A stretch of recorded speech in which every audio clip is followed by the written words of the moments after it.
What is this and why do you need it in your life? I'm going to show you. Hello everyone, welcome to sunnydaystamping.com. I'm Julie Baca. This is one of my number one tools that I use every single day when I'm card making. You can also use this for scrapbooking. I learned this trick from my team lead, Jackie Bolheis, and it is a cardstock layer guide that is going to just take the guesswork out of figuring out what size paper you need for your cards. And I've got 2 ways to show you how to use it. So let's get started.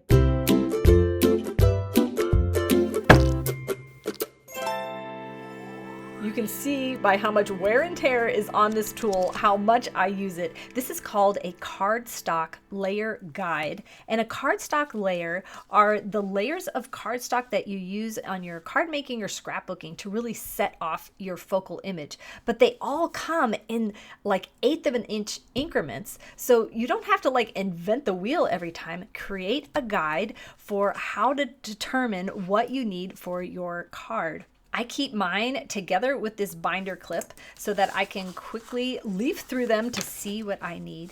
And I start with the card base. This is my number 1 piece, and I write the measurement on there. And then these are all going to go down by 1/8 of an inch increments. You can tell, and I'm also numbering each one so that when I am done playing with them, I make sure I have every single one of them before I stack them up and put them back in my craft desk. Now, to make a set of these for yourself, you can go to my website, sunnydaystamping.com. I'm going to link in the description here a link to the blog post where you can get the measurements. If you'd like this printout, you can get on my email list. That is also linked in the description. And I have them all listed out here, all the measurements for all 10 cards. You'll also find this printable sheet on my card making resources page on my website. So let me show you how to use this guide. If you're designing a card on your own, you're going to start with your card base, and then you're going to just play around with the different layers to see how big of a border that you want. So if I want that layer, and then this would be like maybe a stamped layer. Now let's say, oh, I want a bigger border. Well, I'm going to pick a smaller card for the front. So maybe this one. And then maybe I'm like, oh wait, I want to have another layer on top of that. Then you can pick another size. Now you can see it's beneficial to not choose, when you're making your guide, to not have it be all one color, because then you can't tell the difference between the different layers. Another helpful tip is to make sure you number them so when you go to put them back, you can put them in order.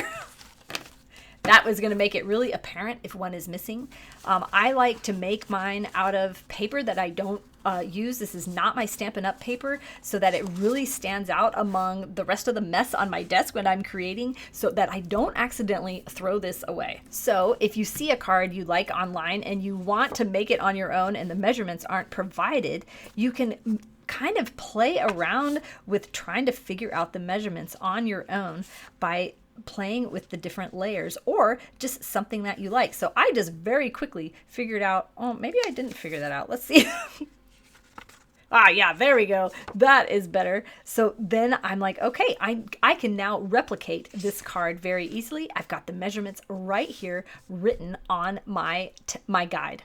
The second way you can use this card is if you have a piece stamped already, and like you had this idea, you're going to make it this way, but then you're like, no, I want to add a layer. So if I want to add a layer underneath this, I'm going to have to cut this down. So I'm going to figure out what size I want that to be and what size layer I want underneath that. So now I'm going to play with this, and I'm going to say, I want this to be my cardstock layer and this to be that stamped layer. Now I can take this to my paper trimmer and cut it down. So now that I have my measurements figured out, I can just take this to my paper trimmer and trim it down according to the measurements on the card.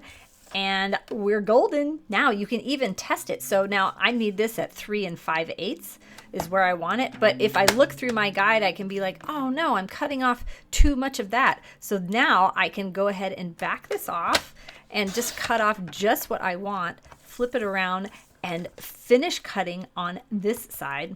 So now I'll line that up at the 3 5/8. Now I've taken a little smidge off of each side and it is gonna be perfect. Check this out. You can use the same concept for the inside of your card, figuring out what you want to do. You can either come up with it on your own or take a card that you like the inside of and then just match these around. So like this, I'm trying to match with that white and I can see this is too big. So I'm going to go down a step until I find that it fits perfectly. There we go. Now I know what the inside measurements of that card is. Now before I put these away, I'll make sure that they're in a numerical order to make sure I've got them all, and I just clip it and put it in my desk. Now if you want to make a guide on your own, you can get all the measurements over on my website, and you can also grab this download for free. If you like this video, give me a thumbs up. You can also hit that subscribe button and hit the bell to get notified. I put out a new video every Thursday. Thank you so much for watching. Have a sunny day.